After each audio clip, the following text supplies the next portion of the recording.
Hello everyone, my name is Stacy Mueller and I am your Library 10 instructor. I just wanted to go ahead and introduce myself and just point out a few things about the class. This isn't going to be very long. First of all, my name is Stacy and I live here in Aptos with my family. I've been teaching at Cabrillo for about 10 years now. And I actually have a son who is starting Cabrillo. He graduated last year and he's starting at Cabrillo this fall, like a lot of you probably are. So a few things. One, why are you taking Library 10? Well, you're taking it because it's really there to help support you in English 1A.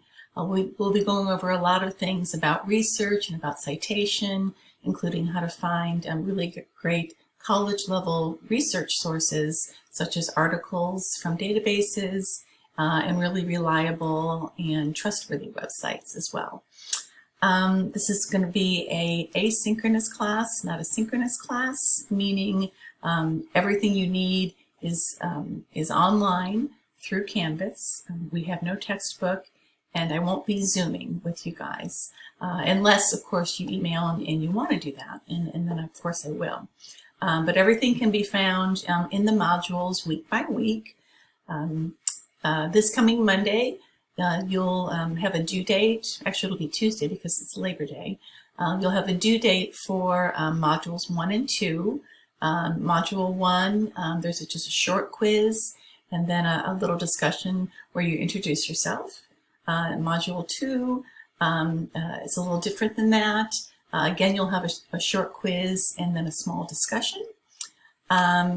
And so every week, basically, it'll just be one module, though, and you'll have to do just a little bit of work. So check your calendars and your reminders to see what's coming up.